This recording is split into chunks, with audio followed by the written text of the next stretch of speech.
Hey guys, it's your girl Corporate Carolyn, and fortunately, no work is really being done today. Maybe I'll do a little estimation of an LOE for a project that I'm working on next, but I'm not going to do any real work. I've been working around the house, if you can believe it, and I know my husband's going to want to go probably to Longhorn later and have dinner, so I was like trying to get a little outfit that we could go for a walk or we could go out to eat in, and I got the idea once I took out the two big plaits that I've been sporting until I can decide whether to dye my hair with Magic Root Rescue, the 10-minute root coloring kit, which is permanent hair color by L'Oreal Paris, which a stylist has mentioned that she thought my hairline was thinning and that I would do better by using henna or some natural products. But what she didn't know is been there, done that. And henna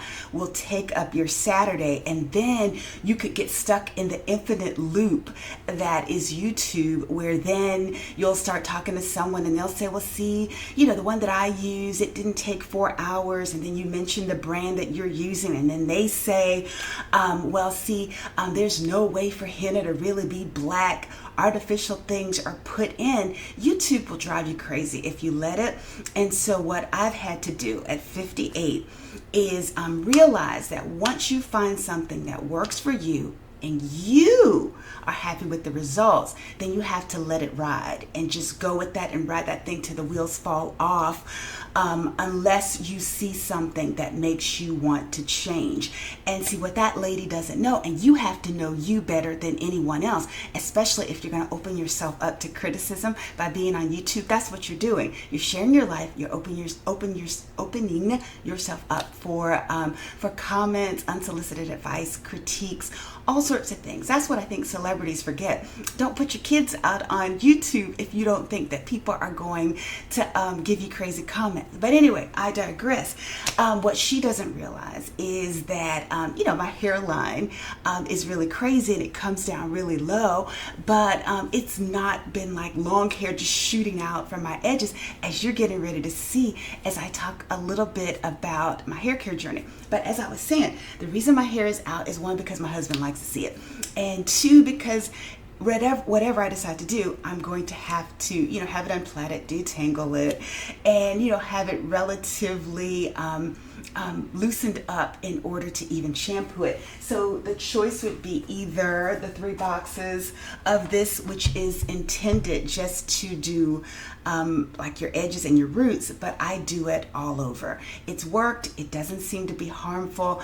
So it's either that, or I'm going to put some more aloe on it and put 4 plaits instead of 2 big ones, and also on the top, and then let it get closer to Mother's Day so that my hair will be really, really black when I'm hanging out with my boys, where people might, mistake me for being a sister or something. So that's really good. But anyway, so like I said, hair's out. This is what I dreamt of when I was 18. And if you notice, I always dreamt of being able to do that. The white girl, like where you flip your hair and stuff. But for people who wonder, well, what's she talking about? 18, that was 40 years ago, by the way. And here is a picture of me that was in the paper for my high school graduation, because your girl was salutatorian. But this is how I looked with my grandma glasses, and my hair was short, not because I went and got it cut or something. It just didn't grow very long back then. It was longer than most of the people that I was around, but it just didn't get very long.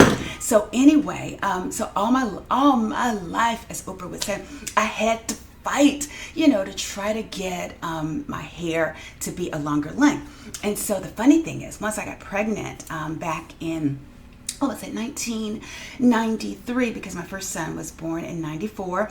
And then, I was pregnant in 94. And so he was born, 9 months later, obviously in the same year. And so then I had another son in 1996. And again, they were both born in November because I wanted babies for Christmas. So I was pregnant by January with them. And then anyway, so I had another baby by 96. And so each time with all those prenatal vitamins and the hormones that are related to the babies, my hair would get thicker, and then it would, just go back to what it was before. So I got the bright idea in 1999 to write a book. And then, I'm sorry, it's so much light coming in that the camera will get dark every once in a while. But I wrote a book back in, I believe it was 1999, called The Black Woman's Guide to Beautiful, Healthier Hair in 6 Weeks. And it was a do-it-yourself, at-home handbook for gorgeous hair. And so I don't know if you can tell, my hair was, I'm like a little past shoulder length. It wasn't, as thick as it could have been. And some of the light was like going through it. But it was a heck of a lot better than what I had ever had in my entire life. And it was based around the premise of me shampooing every 6 weeks, as with relaxed hair.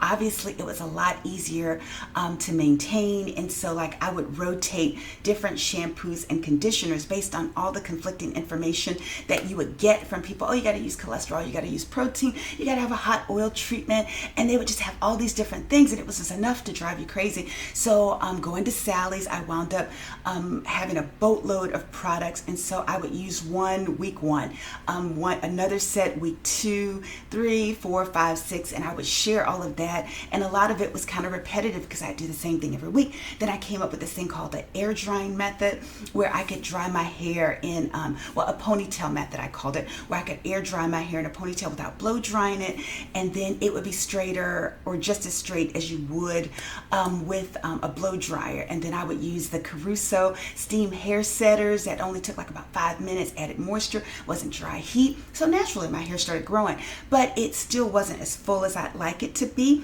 And then you can see like 3 years later, I think this was like in 2003, I did a second edition called The Black Woman's Guide again to Beautiful, Healthier Hair in 6 Weeks. And if you could notice, my hair was at a decent length, but it was starting to thin a little bit. And it was because I was, in my mind, because I was getting relaxers every 6 to 8 weeks. And a stylist, because as soon as I had my second baby at 30, just gray hair just went shh, all around the edges. And so then a stylist was putting in semi-permanent color along with the relaxers. My relaxed hair did not like that, and so it started to thin. And so what else happened? But one, I got the brilliant idea that I would stop doing the semi-permanent color, and I stopped going to that stylist that was doing it, because what I didn't like was that, and stylists will get you into trouble. Some of them are very knowledgeable about one area. Some of them are just stylists. They know how to style hair, but do they know the health and the science of hair? And then everybody's hair is so different. What works for one of your clients may not work for the other. But what I didn't like about this stylist, even though she was coming to my house and doing it for me, she saw thinning happening around the edges, and she said nothing. She kept doing the same thing, and it made me wonder if her doing it in my kitchen sink was the best move for me. Maybe she should have said something. Was all of the relaxer being rinsed off from my edges? Was it a bad combination with the semi-permanent color? That's what I believe it was. But she kept doing it, and she never said anything. So that was the unforgivable, and that's why she never saw me again. But anyway, so I got the bright idea. I said, okay, 6 to 8 weeks, not working for me. Stop doing the semi-permanent color for a bit. And what I started doing instead is I started stretching out my relaxers to every 14 weeks. And so like after about the 8-week mark, my hair wasn't looking so great. And my husband was kind of looking at me like, what's really going on with this? He didn't really say anything, but I could tell how he was looking. However, but he wasn't looking like that by the time I got the results that I got. I don't know if you can see this. And each time I always forget to take the picture out, where the glare of all the lights, won't hit the glass. But this is how it was looking, if this is any better. So my hair is longer now than it was at relaxed length, because this is with it being straight. And this is with it being, natural. And I have 4C, or really 4Z, if you really want to know, hair. And so, but that was the result that I wound up getting.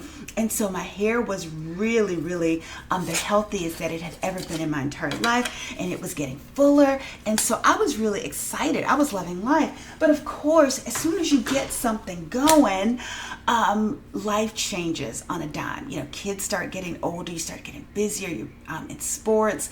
My husband, his business started to blow up, and I started focusing more on the business and the kids. Even wound up volunteering for a layoff because my job has gotten too stressful.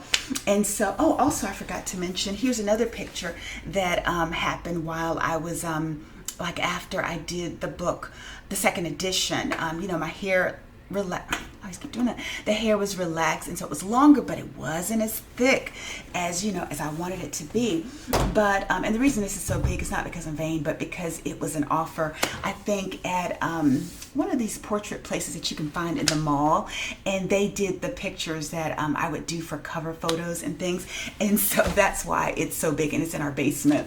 But anyway, so with that 14-week thing, things started to look a lot better with my hair. However, I started going to a different stylist, and my hair started to gray even more. And so I wound up going to PR at Partners, and I'll say their name because that's where I went. And so I used to dart out when I used to work at Sprint, and I would go, and it was far away. And so because I had to get back to the office before anybody noticed I was gone, I let her blow dry. Then she started telling me about how Wella had said that, I think, was it permanent color? I think she said that the permanent color would go well with my relaxer that I was using, because I was using the lowest strength of the relaxer. And so because I was just overwhelmed and, abdicating responsibility for my own hair to her, slowly but surely my hair started drying, not thriving. And then she started talking about how Fido shampoo, no, she wasn't the one with Fido, a different hairstylist said Fido. But she was telling me about Wella and Pureology, I think. And Pureology didn't seem to do a thing for my relaxed hair. My hair was dry, and I was letting her blow dry it, and it's just like it wasn't working. And then one day she got the bright idea, after, mind you, this is how we started with her, because she was saying, your hair is so healthy, you don't really need to go 14 weeks. You could go back to the 6 to 8 week thing. And so I listened, and I think I went back down to 8 weeks. And then she started, like I said, with the blow drying, but it looked good, because I go back to the office, and it looked healthy. And it was funny, some of the comments that I would get. This Asian guy, he asked me, so when you go get your hair done, what do? You get like a new wig or something? And I was like, no, buddy, this is my hair. And so it was an impressive link to the fact that he didn't think it was even my hair. But fortunately, I got a chance to school somebody. But after a couple of years of doing that, I wrote another book called Secrets of a Skinny Jean Queen, a 7-step guide to help you eat and act like you have some sense, where I was trying to talk about, getting your weight in check, because I think I was around 40 then. And so if you notice, look at where my hair was. And I kept thinking it was going to grow back to where it was before that, but it never did. And so I was stuck with thinning, hair. And let me see what my hairline looks here. It's not much different from what it is now for that person that was saying, that the color that I'm using with my natural hair is doing it. I don't really know. It could be that, I'm in menopause. I'm trying to get the camera to stop getting dark. But it could be that I'm in menopause. It could be, that I'm 58, for Pete's sake. But I'm very thankful when you see from where I've come to where I am now. So really what I wanted to say to you is don't let YouTube drive you crazy. Don't let stylists have you jumping from one foot to the other. Like the same stylist who told me that she was concerned about my thinning hair, and who told me to use Nioxin that she sold in her salon, where I was spending $50 on the shampoo and the conditioner.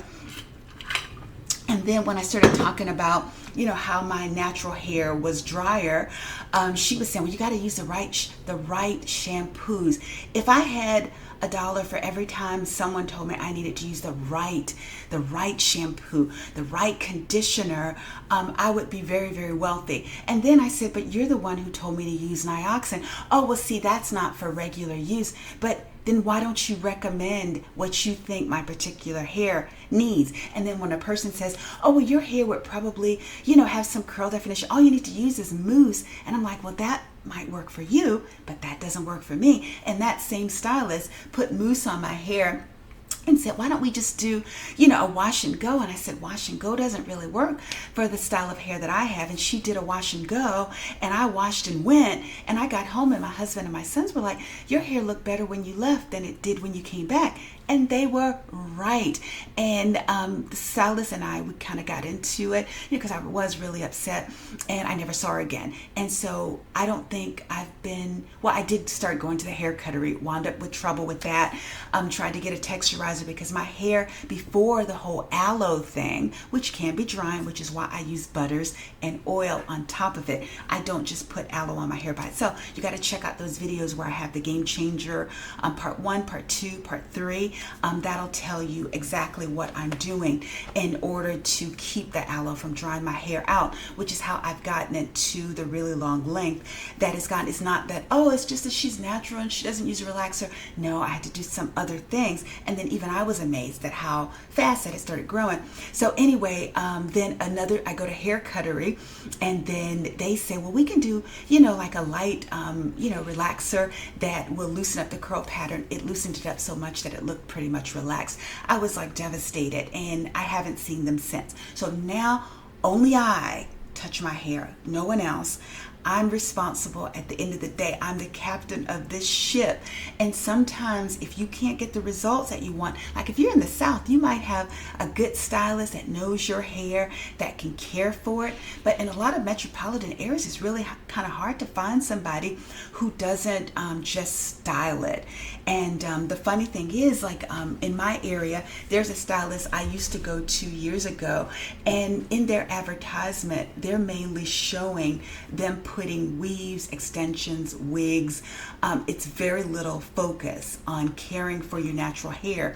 And I've gotten some of the worst treatment to my hair at a salon where they're running the comb through it real fast, not starting at the ends, taking their overpriced brushes and just brushing your wet hair with just complete disregard. So I just say enough of that. And at 58, even though I don't feel like doing it, I have to do it, because at the end of the day, if I want to keep what's taken me all of these years to really grow, I'm going to have to do it myself. And so if that means, and like right now, I'm not ready to give up to the 60% grayness that I actually have.